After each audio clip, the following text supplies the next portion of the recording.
Hello, good people of YouTube. Today on the Global Atheist, we're going to talk about creation stories, creation myth, creationism. I'll be having Robert and Genevieve as my guests, and I'm sure this will be a good episode of the Global Atheists.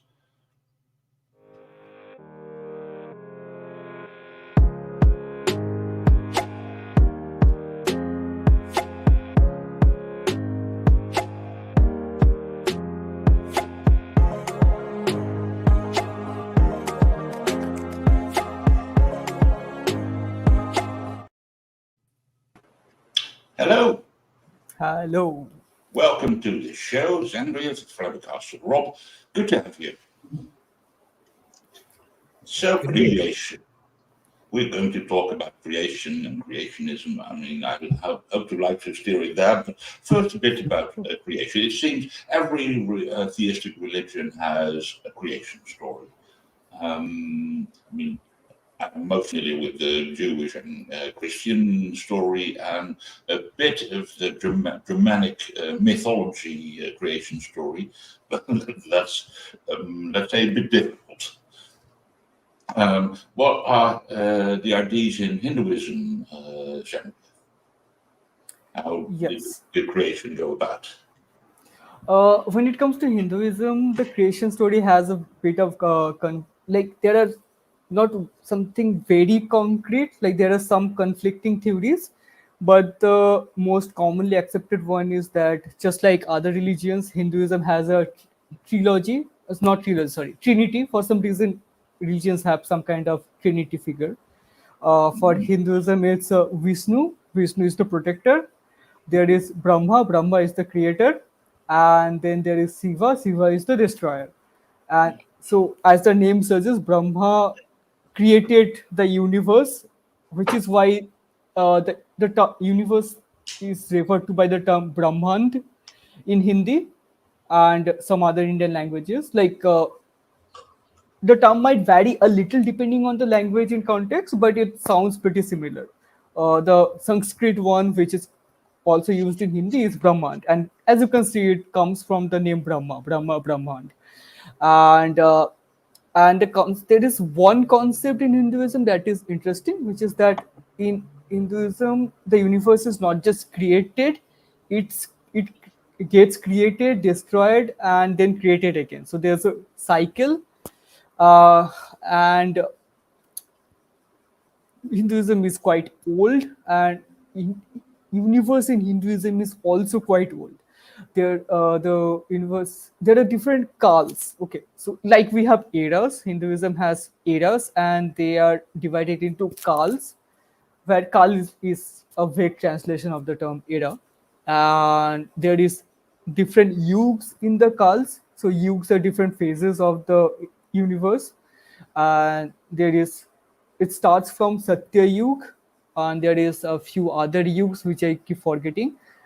Currently, it is Kali Yug, and the thing is, it is a bit similar to Greek mythology. Like when it there are a few similar elements, which is that initially gods roamed on earth itself, just like in Greek mythology, which is the Satya Yug. Then came people who descended from gods, which is the later yugs, and now we have the modern man, which is the Kali Yuga, and now gods don't roam within Earth or anything; they are in their own respective places. And there are different phases of planets, like there is Earth, and there are lower planets, then there are higher planets, and then there are the heaven, which is something low. Like Earth is so the eras are different, called different lokes. It's not just heaven and hell. There are different labels to that. But this is one theory. There are some conflicting theories as well. For example, there is a concept of the first man, just like we have Adam in Christianity, Islam, and maybe Judaism as well, and few other religions. Similarly, there is someone called Manu in Hinduism, but it does not lie in the same story as the Brahman one I just told you. So that's a bit confusing. And the first man thing is Manu here, and for that we have a book called Manusmriti, and that kind of comes to the evolution theory. Like, it's not the evolution theory, but it has the phases one, like we have for evolution. And yeah, I think the vague summary would be this, because there are some conflicting theories on that. Yeah, I mean, creation stories are a bit problematic in that way anyway. I mean, well, of course, Adam and Eve, both in Judaism and Christianity, the creation myth, um, classic Greek and Roman, there was various cycles of powerful beings, gods, giants, doing all kinds of stuff, but eventually they created people. But unfortunately, I was taught about that, but I don't have exactly the names in my head. Couldn't really spread up. Rob, can you tell a bit about Germanic creation stories? Yeah, or at least the Scandinavian one. I'm not completely sure about the difference between the Norse mythology and the more continental Germanic uh, myths. But As I understand it, it's mostly a matter of names. yeah, I think so. I think so. So we have in Norse mythology, we have the beginning. There was the fire part and the ice part. Um, and where those met, the world sort of, the universe began to exist. There formed some kind of giant who then managed to procreate somehow. One of the giants gave birth to more giants growing from his armpit. Unusual. Yeah, and like so a lot of that stuff. And then you had one giant who was licked into existence by a cow. Um, the cow licked on a glacier of ice and licked out the shape of a human, of a giant who then came to life. Uh, and so you have all these weird uh, creations of giants. And then you have finally the first gods, the Aesir, Odin, Vila, and Ve. And they were grandsons of the giant Ymir, if I recall correctly, and they killed him and made the earth from his body. I see. Uh, The what? they Oh, made the earth out of oh, the okay, okay, giant's body. okay, So, okay. so like his flesh became the earth, his bones became the mountains, his brain became the clouds, his skull became the heavens, his blood became the seas, obviously. So, and so that's the creation of the world. And then you have the creation of humans, where the gods are walking along the shore. They come up and come across two pieces of wood, two stranded logs, um, one of ash and one of elm tree. And so they shaped the first man and the first woman out of these logs. So the first man is called Ask, which is ash in Swedish. And the woman is called Embla, which is an old name for elm tree. Um, Yeah, so, and I'm not sure when this myth first came about, because it's quite similar to the Judeo-Christian myth. So it's quite possible that there's been some inspiration and overlap. yeah. Um, I mean, I remember at least what you say makes sense. I read about that, I heard about that, but don't know exact names and stuff like that. So Yeah, it's, I mean, it's not stuff we are taught in school. yeah, I read a bit about it, and my mum told me about it, but it's a long time ago, so names yeah, faded out. yeah.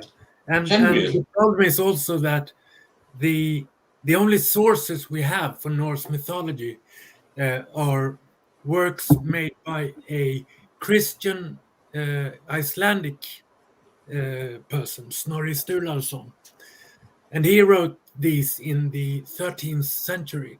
So they are way later than the Viking period or the yeah, migration era period, where these myths probably came about. So we don't know how much Snorre invented himself and how much these were actual myths that people believed in. yeah. Anyways, I had a question. Let's say creationism, is that a thing in India? As in, people want to say that's true and science isn't? Yes, there is, and I'm surprised to know that cow is not a huge thing in Indian mythology only. I didn't expect to find a huge importance of that in other mythologies because I haven't heard of that before. And so the creationism thing has has a bit different importance in India compared to, let's say, America, for example, but that is changing a bit. Like the conflict between creationism and evolution wasn't that big before.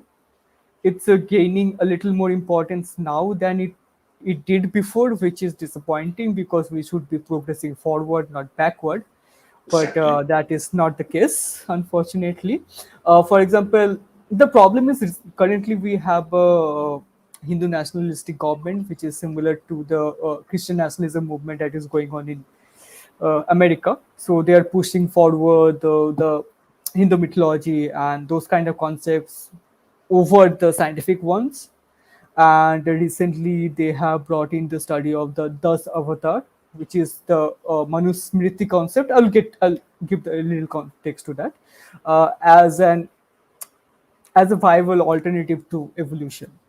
Now, the reason they are bringing this, they are comparing it with evolution and trying to portray Hinduism as scientific, is because just like evolution has several phases, like the life form start the most accepted form of evolution of life in Earth is that it's started in the oceans in lower forms, then came onto land, then slowly started with simpler animals to slowly forming the more complex ones, and in a much later phase mammals, and then in a much later phase humans.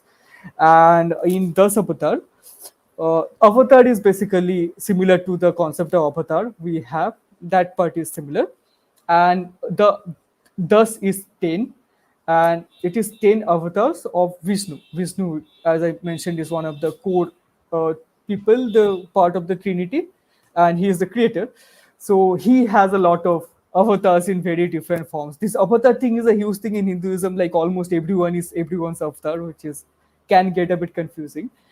uh, so like it's very popular that Hinduism has way too many gods, which is not completely false, but a thing is a lot of them are different avatars of the same god. So it's not exactly 10 gods, it might be 2 gods and 8 avatars of those 2 gods.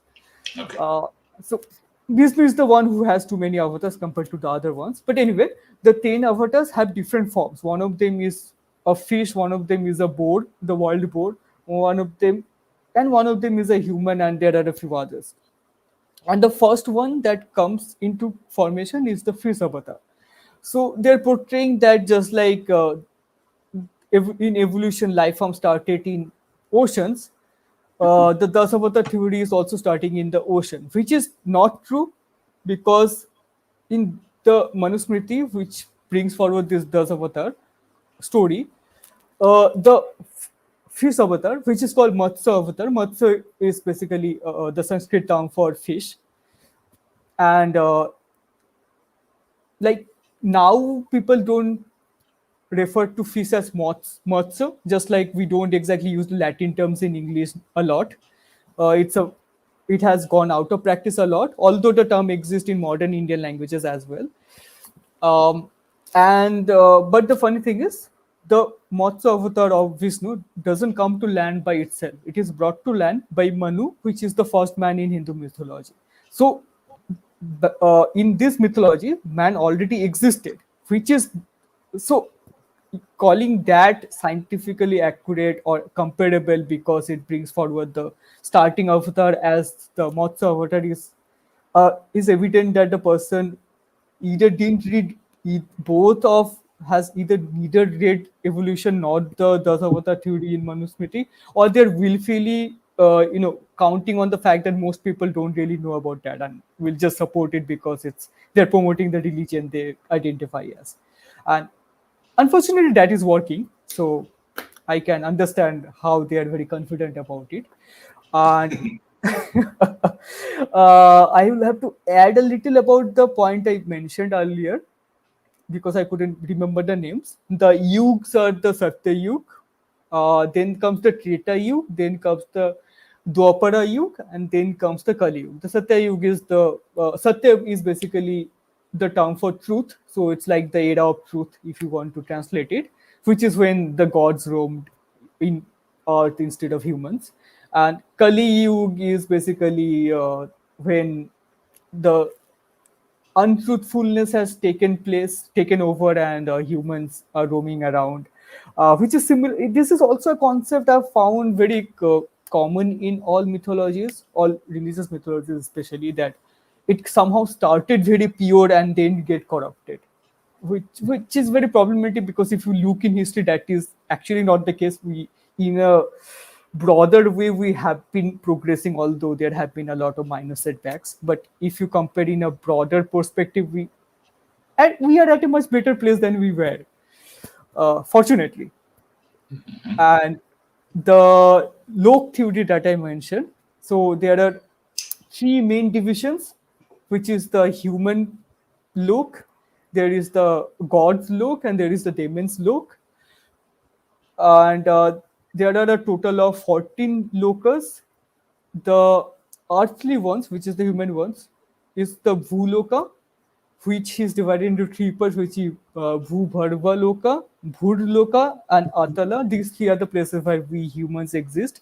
And the other two lokas are divided into Swarga Loka, which is Swarga is a translation for heaven, and Patal Loka, where Patal is the hell in Christian mythology. Swargaloka is divided into Swarvaloka, Maharloka, Janaloka, Tapaloka, and Satyaloka. Once again, the Satya comes in, which is the highest loka. And the Patal part is divided into Vitaloka, Sutala, Talatala, Talatala, Mahatala, Rasatala, and finally Patala, the deepest part of hell. Just expanding on it. And we get yes, questions. they What are others like have not? heavens and hell. The Swarga Lokas are different labels of heaven, and the Patal Lokas are different labels of hell. Swarga is basically heaven, and Patal is basically hell. Yeah, quite a lot, I must admit. But, yeah, that. I mean, don't really like. I mean, I've spoken to Hindus, not Hindus, Muslims who. I mean, the creation story in the Quran is a bit different from Yes, it is. Judaism and Christianity. I mean, Christianity and Judaism share the same story. That's simply Genesis and the Bible. Quranic creation is a bit different, but they also have an Adam and an Eve with slightly different names. Yeah. I actually was talking to a Muslim girl recently on the internet. Like there, it's the introduction was basically she was throwing around messages if you want to know about Islam. I got curious because I actually don't know much about Islam. So I carried forward the conversation and got to know some weird, not facts, some weird theories. And actually, theory is also not the right term in this context. I will say a few interesting hypotheses. So, as you mentioned, Adam and Eve is also part of the Quran mythology of creation, but the names are different. Like Adam is Adam, it's similar, but uh, Eve is uh, Eve is Hawa. Hawa, yeah. And the funny thing is, Adam in Quran mythology, Islamic mythology, is supposed to be 30 meters tall. I was very surprised to know that. And unlike Christianity and Judaism, Quran doesn't mention a specific time of creation. Quran also has a vague theory about the world being created and destroyed multiple times, but not as concrete as that of Hinduism. It doesn't say a lot about it. It's very vague there. And uh, and so there are the prophets that they share with the Christianity. Some of them are shared, like Christianity. I think Christianity and Judaism most probably don't share prophets, but Christianity and Islam share quite a few prophets with a bit different origin stories. For example, Christ doesn't come up, but I think Jesus comes up. I'm not very sure about that. But as I said, Adam is not just the first man in terms of Islam, he is also the first prophet. In Islam, before the birth of Muhammad, his spirit was still existed as a spirit form. Like before taking birth as a human, he existed as a spirit within the uh, human planet, like whatever they call it. And God also there, like Allah also has a place where he dictates everything, and tells decides who goes as a human. Like people first take birth in his place as a spirit before taking birth as a human or some other animal form. So Muhammad always existed there. There's a little. I haven't studied that very well. I just Yeah. looked into that after like talking to her, and these are the few things I found out. Yeah, I occasionally speak to Muslims, but it's not. I've never studied it or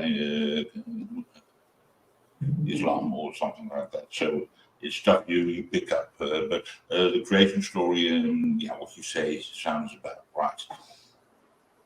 Okay, now a bit more against about creationism. I We all know creationism from the United States, which is quite a big thing. At least people there make quite good money from it. But that kind of creationism is rare. But weirdly enough, occasionally in the library I find um, Islamic creationist works. Apparently, there is quite a bit of that push nowadays to, well, Islamic creationism. Um, and I wonder, first of all, did you ever meet that? Any of you? Meet what? Now, as in you in real life, you meet people who, how do you say that, preach about that kind of creationism, whether that's your local creation story or, I mean, we know from American that's all Christian. That's Adam, Eve, the flood, and the if we do the calculation, the Earth is 6,000 years old. The paint is hardly dry. That kind of preaching, does that happen around you?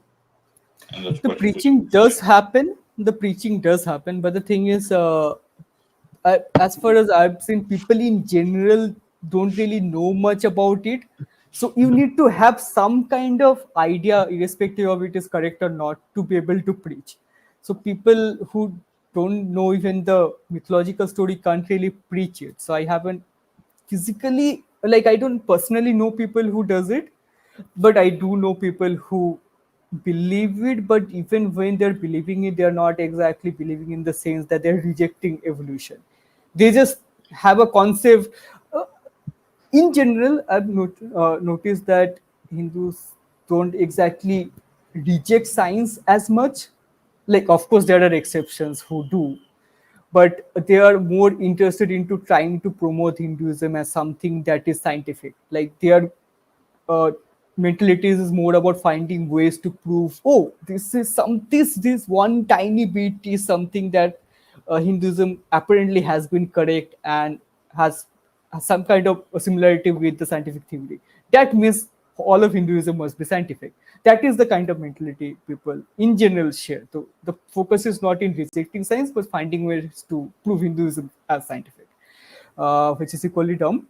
But there are some organizations, of course, who want to promote Hinduism itself as something that is above science, which is why the recent introduction of the Dasavatar theory as part of syllabus has developed, which is because organization of such has been getting political power in the recent history, and the current government itself, the current ruling party itself, is a Hindu nationalist party, so they have vested interest in further helping those organizations gain more power. One of the biggest ones in these terms would be ISKCON, because they have a global reach. There are two main Hindu organizations that have a huge global reach and following. One is ISKCON. Uh, you might not have heard the term ISKCON itself. I have realized that people in the West refer to them more with the term Hare Krishnas, but the Ah, organization is ISKCON. Like, they chant that Hare Krishna, Hare Rama chanting, which is where they got the name from, which is very funny yes. because I, And have their orange dress. yeah, exactly. But the organization is ISKCON. And that is one. The other is BHP, which is Vishwa Hindu Parishad. But BHP works more towards the political side. Like, they are not exactly focused on preaching this kind of stuff. The preaching part is mostly done by ISKCON. They are two separate organizations in the front, but just like other organized crime organizations, they are very connected in the background. Sorry, behind the door, not background.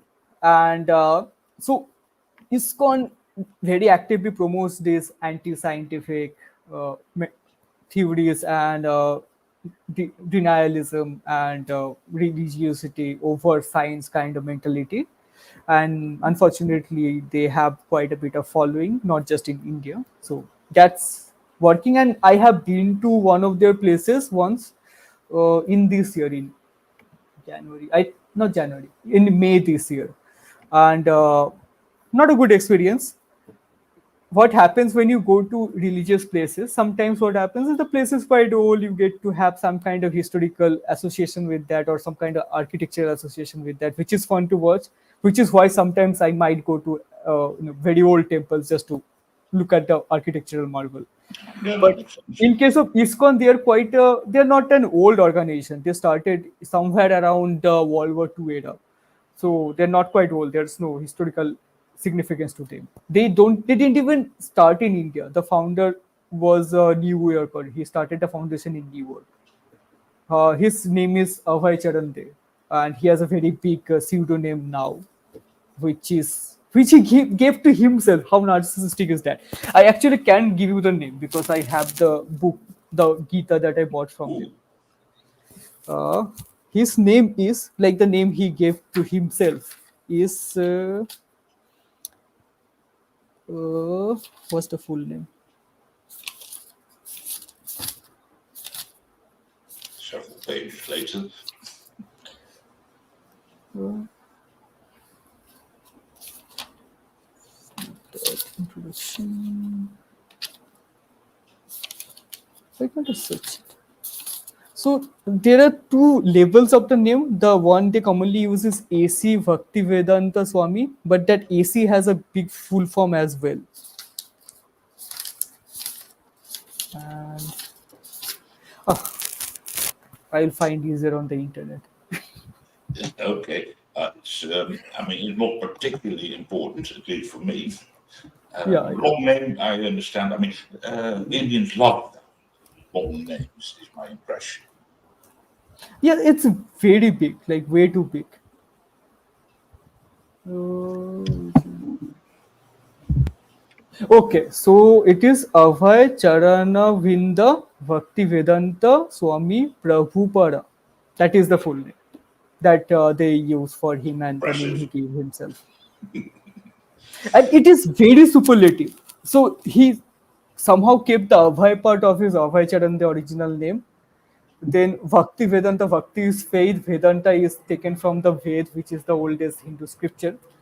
Swami is like guru or like teacher, if that would be a vague translation. Prabhu is also translates into Lord and something like that. Prabhupada is the words the ISKCON cult use for their hierarchy. Like the church has priest, high priest, and stuff. For them, there is Prabhu and Mahaprabhus. That is the thing they use. So it's a very superlative name that he gave to himself, and that should say something about his intentions. But Yeah. yeah. Rob, how's that in Sweden? I suppose you have Christians, not so many. You have Muslims there. Are they any loud in this respect? Not really to the same degree. There are some more fundamentalistic Christian denominations and organizations, but they're not really big. So the majority, I think, of Christians in Sweden are more of the vague. Oh, I believe there's something out there, but I don't really know what. Everything is fine. Just be nice to each other. That kind of Christianity, um, which is preferable, of course, to fundamentalism, but Yes, still definitely. frustrating because you can't never get a straight answer when you try to get someone to explain why do they believe this and what is it that they believe. The Islamic creationism I've mostly encountered online in various Facebook groups.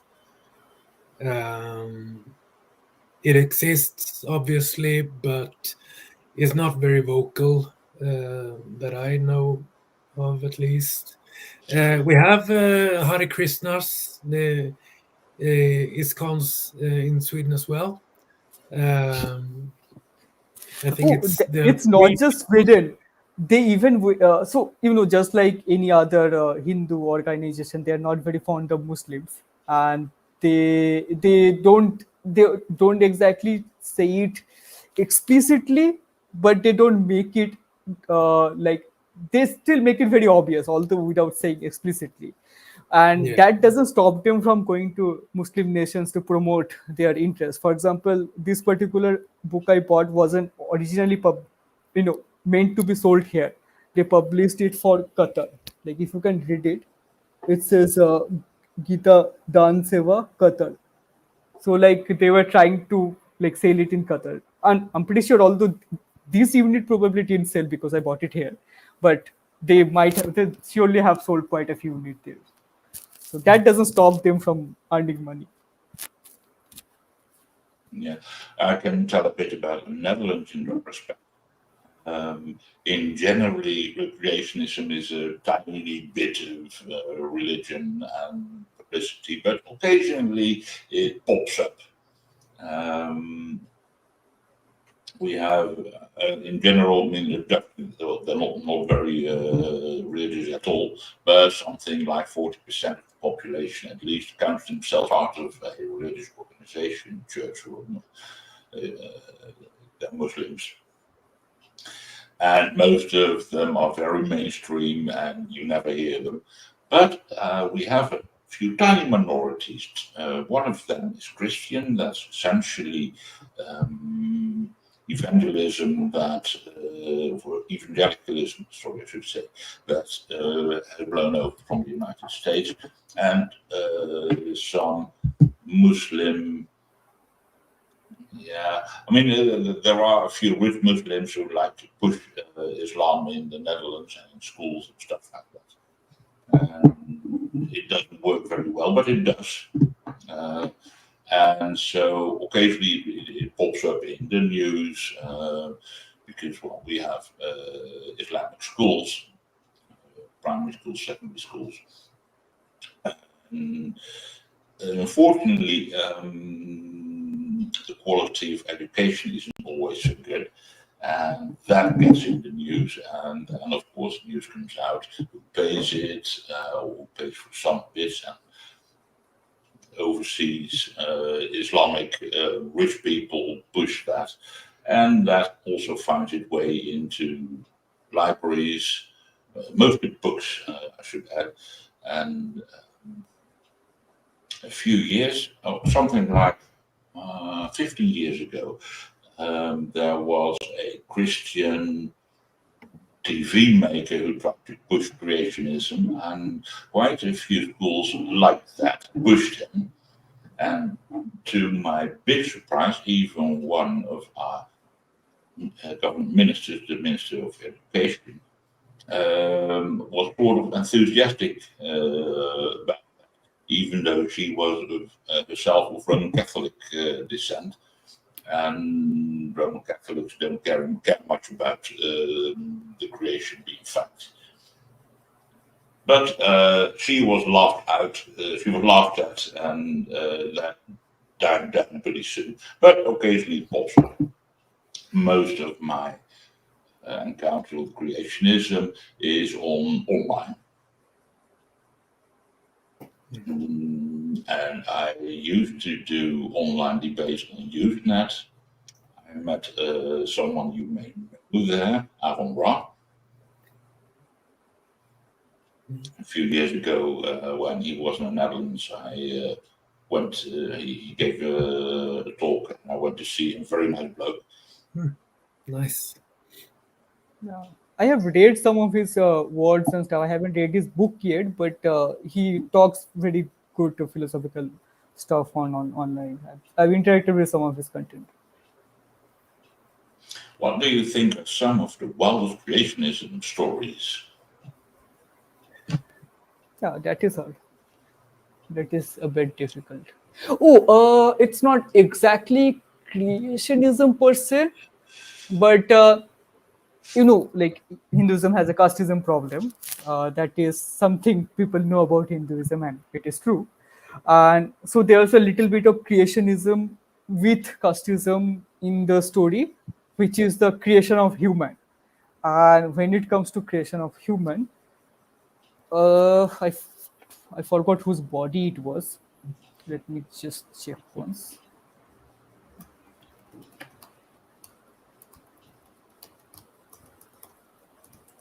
It was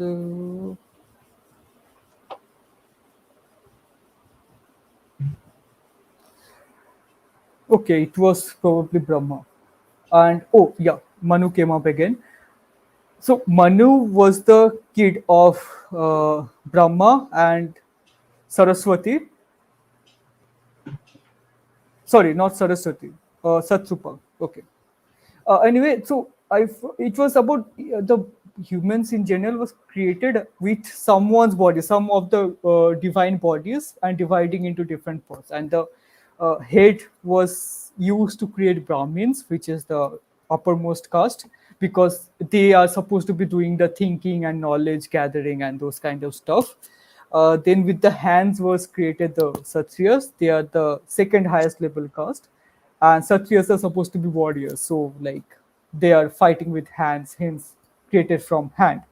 And from the belly and trunk was created Sudras and Vaisas, because they are just consuming stuff not worthy of much. That is the concept they're going with. And from the legs were created the Dalits. I think Vaisnavas were created from Tom, and from leg was created the Sudras, who are the Dalits. So they are the lowermost caste. So yeah. So, which part of the world would be the smelliest? It might be the belly, because it that's where digestion happens, and no one involved the excretion part to it. So if you store digestion for a long time, it's gonna smell very bad. I mean, for me, one of the most amazing creationism related stories is that apparently there are schools which teach that men have one rib less than women, all men and all women, because of Adam had one of his ribs made into Eve. And apparently, I mean, I cannot imagine it, but I've been told several times from people who were taught that in school and believed it. I mean, it's weirdly enough one of the easiest things to check, count them. Yeah.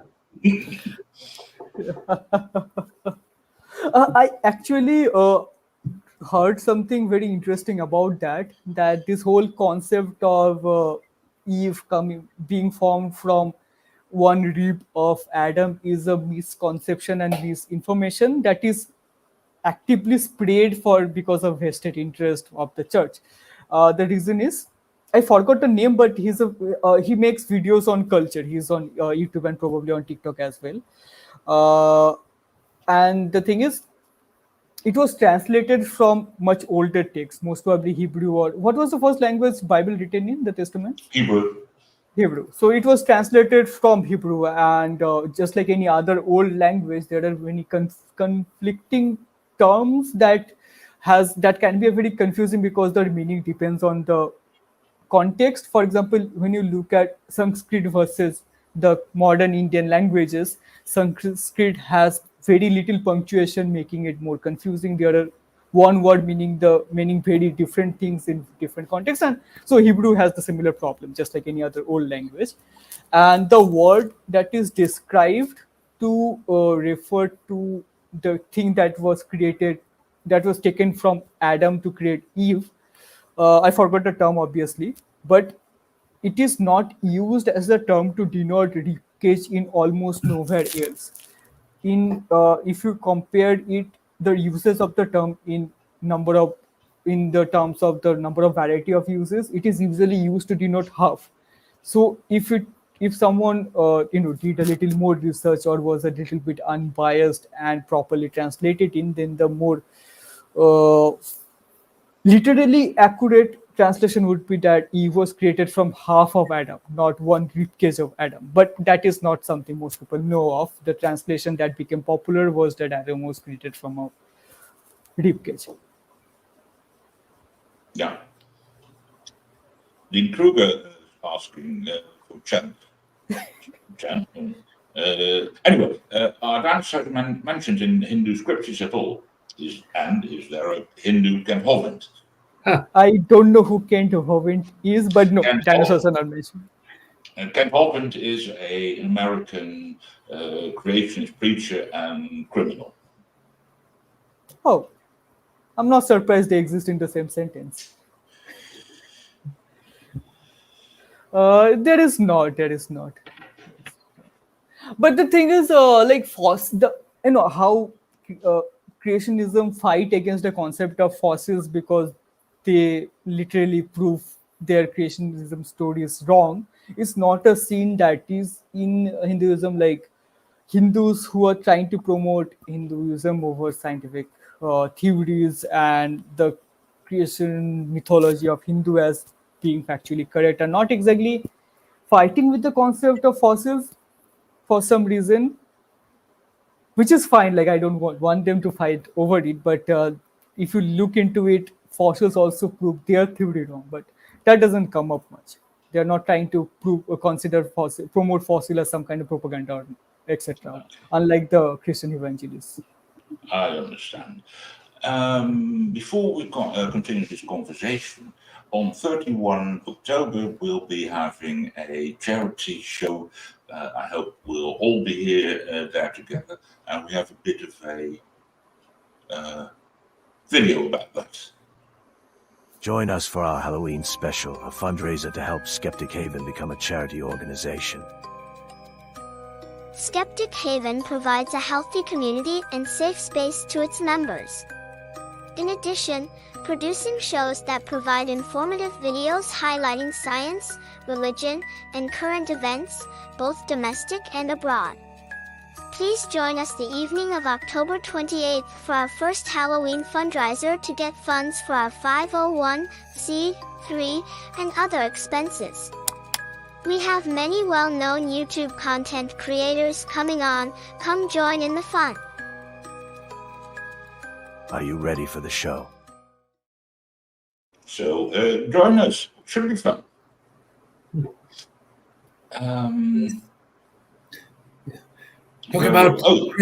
We were talking about crazy creationist myths. Yes, and the weird stories. I'm a bit partial, but I do like the Norse one with the fire and ice meeting and the chaotic forces and cows licking giants into existence. I mean, those are just wonderful stories. I do like the I think it's this Chinese one with the cosmic egg, which splits and the bottom half becomes the earth and the upper half becomes the sky and heaven. I used to have a series of books on mythologies and religions and read them as a kid and just loved the creation stories in all of them. So yeah, there are a lot of really fun fantasy stories out there. Yeah, there are. And I also like how different pop culture creates their own creation theories, for their respective universes, or adapt some kind of mythological story into a little mix and match and making their own creation story. That is also fun. For example, there's an anime called Neon Genesis Evangelion. Yeah. It's really good, and they kind of remixes the biblical creationism into a story of their own, which is very, very well done. The different angels, the Adam, Eve, and it's really very well adapted in a different way. Very cool. I That's a know good way to do it. I haven't seen much of it, but I know of it. So I loved it. It's really well done. yeah. Well, I have to recently, find it yeah. and binge it sometime. Yeah, sure. I'm not sure where you will find it. Prime recently did the Amazon Prime did a remake of it. Like they converted the anime into 3 movies. It's not as good as the anime. Like it's more recent. It's still an anime. I mean, it's not as good as the original one.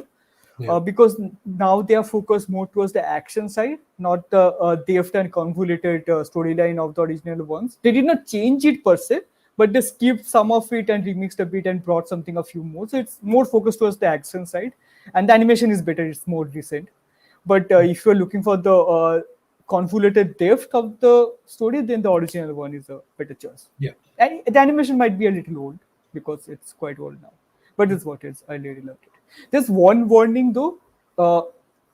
It takes quite some time to build up. Like the first half of the anime is mostly just building up with a lot of mecha battles and all. You don't get a lot about what is happening. You just watch people battling and the story being set up. But the second half is when it starts hitting you and they goes into the backstories and stuff. And Interesting. there was one question that popped up, but I couldn't read it. Yeah, it was Dean Kruger said, I love the North Pantheon. They're authentic. Oh. That's more for Rob maybe to answer. I'm not sure what Dean means by that it's authentic. So please, Dean, if you don't mind, elaborate on that. Because, like I said, it's very much not authentic in the sense that we don't have the sources for the stories. We have a Christian guy writing centuries later about it. So I'm not sure. Perhaps you could say it's more authentic in the way that at least most of the sort of neo-pagans, the new pagans that adheres to Norse mythology, they are much more about they use it for individual growth. They don't necessarily see it as physical reality. They don't think that Odin actually exists as an entity, but they use it as symbols, as sort of metaphors and symbolic I ways think, I mean, at least deal with. the Dutch variant of Odin, Wodan, the Alvader, that's a very powerful vision. And particularly, of course, the one-eyed, because he exchanged one eye for knowledge. And there's something deeply moving in that. I see. There is one. Yeah, Yeah, you can. Okay.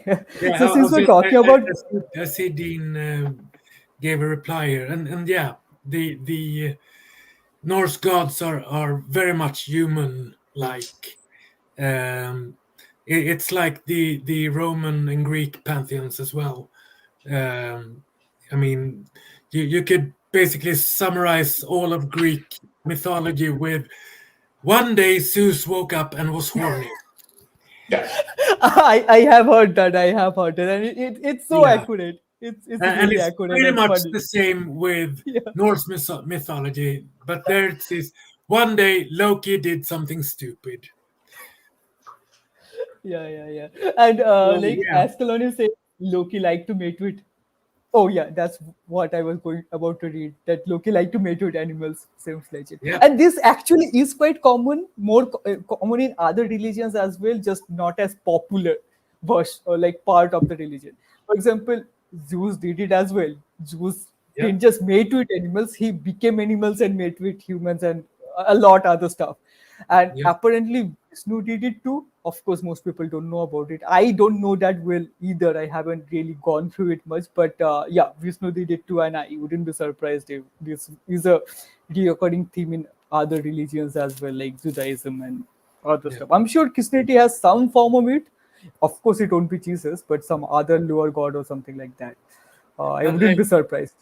Yeah, but I guess I'm thinking that it may have to do with the fact that when you have like the highest kind of God, if you call it that, the capital G God, then you can't have that God go around being human-like, because then it would not be as great, I guess. So I think that's a reason why the monotheistic religions are less authentic in that way, because they want to distance the god from the humans in a different way than the polytheistic pantheons do, where you have loads of demigods and half gods and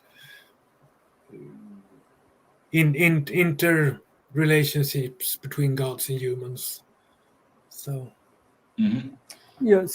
That is very true. But that actually happens with polytheistic religions as well, because the difference is, uh, see, currently we're mostly talking about the Greek mythology and the Norse mythology.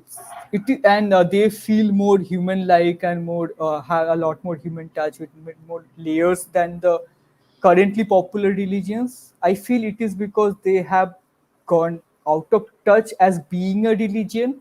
Like people don't fight over whether they're mythology or real that much now, unlike the ones that are currently running, which is mainly Christianity, Islam, and Hinduism, if I go by numbers. But those kind of elements of gods having relations with humans, vice versa, demigods, half gods, demi demons, etc., though very multifaceted elements also exist in those religions, in Hinduism itself. But those are not the parts that get popular. It the people preaching it boils it down to the distance that you mentioned about maintaining a distance so that God doesn't feel human like, feel like someone you fear, someone you worship, not someone who might be your friend. But there are the elements like that as well. uh, I mentioned about Vishnu, Brahma, and Shiva. They all have stories about having relation with humans. Vishnu especially had way too many avatars. He have been born as human itself and then move on to God. But it always comes back to those avatars ultimately becoming gods. It doesn't stop there. That they being their human stories are not given the focus, although they are larger part of the story. What's focused is God came as human, became God, saved the planet, and he is God. That is the part that is focused on to maintain that distance so that you have someone to fear and worship, and someone becomes your authority or connection to God so that you have a via medium who you pay and they make money. But those parts of the story are very ingrained parts of mythology. But like people who worship mythologies don't really read them. So there is a lot of way to exploit those masses because they're not really reading anything. They're just believing what you're saying. You can say anything and they won't bother to cross check it, and that gets taken advantage of. As Dean Kruger said, Yeah. I think that's why there's a resurgence of paganism in these days. And yes, that makes sense. Yeah. So another reason for the resurface of paganism, I will say, is also pop culture, because it's easier to make stories when you take a source material and remix it than making it something completely out of scratch. So pop culture is taking up pagan stories and remixing them a lot. And since pop culture is practically popular culture, hence people are getting introduced to that source material as well, and it's resurfacing.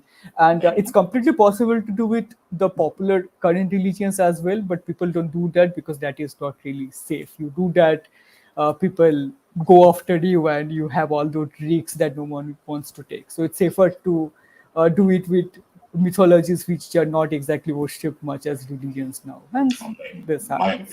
My impression is that the whole superhero movie Yeah. thing is plundering mythology to the deepest. And that makes sense. I mean, we like that kind of stories, and we've been telling them for as long as we've been around. And so retelling those stories pushes buttons we all have. Yeah, absolutely. Yes, it is. I mean, uh, the MCU is probably the most popular superhero franchise now, and in that you can have Loki getting beaten up by Hulk, and that makes a good story. But you do a story where Jesus gets beaten up by Hulk, people burn down your theater. So, I'm afraid that won't sell much. Yeah. yeah. I think they did that in South Park. Exactly. I was about to say that. Just earlier this week, I saw a compilation of South Park episodes or bits of it, clips, where, well, essentially all kind of religions were being taken care of, like Scientology, the classic come out of the closet episode, and several of these episodes got them into hot water. Yeah, they have, but they are not exactly launching in theaters, so they have that a little bit of safety, if I may say. Yeah. And I think they live in Canada or something like that. I forgot about the makers. I knew them, I read about them, but I don't remember them that well. I mean, then you have stories like the Charlie Hebdo shootouts and other stuff like that. So people prefer having a safe distance and make safe bets. And since we are talking about comic book characters, do you guys know about the Watchmen? You probably have heard about it. I've heard about it, but don't know the comic. the Watchmen comic. Yeah. Yeah. It's not Yeah. like, if I were to use more accurate terms, it would be a graphic novel. That's how it started out. Uh, and there's a character. There's also a movie. Like Zack Snyder made a movie which is Yeah. called The Watchmen, and it's really good. Like that's one of my favorite movies. That's what made me a huge fan of Zack Snyder. Although that's not his first movie I watched. Uh, and there's a character called Dr. Manhattan. So that character is a very beautiful personification of what one might feel or experience if they had access to everything. Like he's practically God in all terms. He's immortal. He can travel between time. He has a very different relation with existence and time itself. He sees everything all together, and etc. etc. And that's a very beautiful personification of how that might be if someone were that. And I really love that character. That's borderline touching the gods of mythology. Uh, I have one funny question that we can maybe end on. What's the age of art uh, in terms of the mythologies you grew up in? I didn't quite get that. Oh, Uh, you asked for the age of the Earth, or the age of the yeah, universe. age of Earth or universe in terms of the mythologies that you grew up with. I don't think the Norse mythology says anything about the age. And Nothing it's comes a to long mind. time ago, pretty Yeah. much. And Oh, I I must see. admit that, I mean, I was raised without religion, but my mom came from a Protestant background. But she told about, that news story and stuff like that, but she didn't put any dates on that. I mean, the idea of the Earth being created on 4004 BC in October 21st, if I remember correctly. Yeah. Around tea What time. exactly?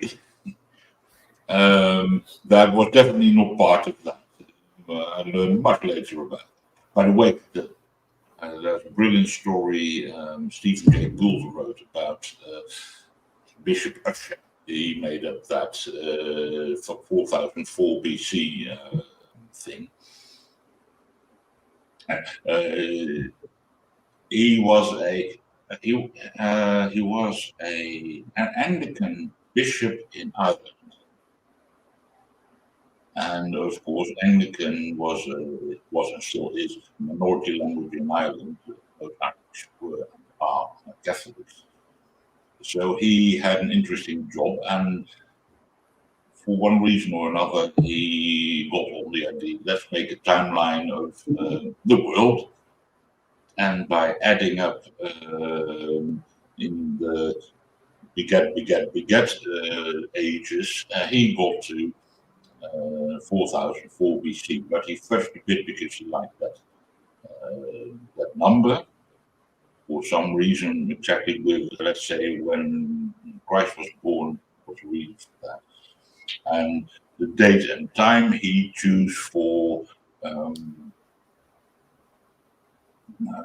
some vague astronomical reason. Yeah. And I mean, it's the Bible isn't that detailed. You can't make the chronology out You have straight to up. make quite a few assumptions. You have to fill in the gaps yourself on a lot of Yes, places. So I mean, it's weird that it's got so much traction, that so many people followed it and still follow it. oh, I know quite a bit about that. Weirdly enough, many of the widely distributed copies of the Bible that, for instance, sit in desks in hotel rooms use a version of the King James Version where there are numbers 4004 BC, creation. And when essentially the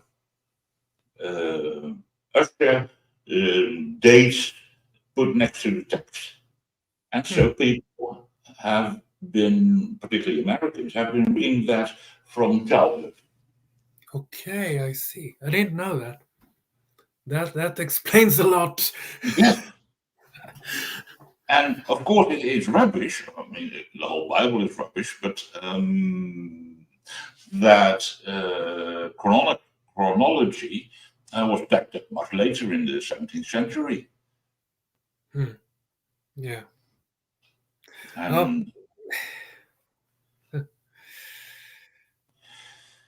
yeah, I see that.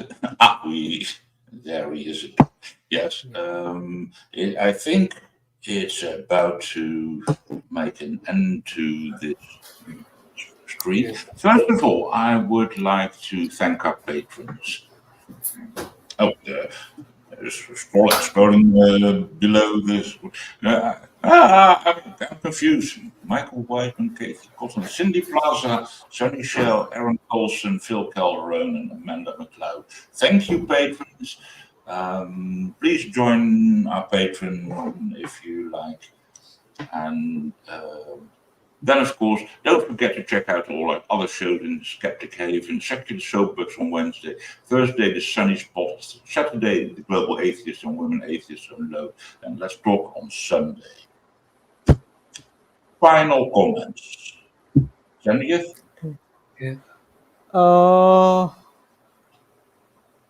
Yeah, read creationism for fun, not to guide your life onto that.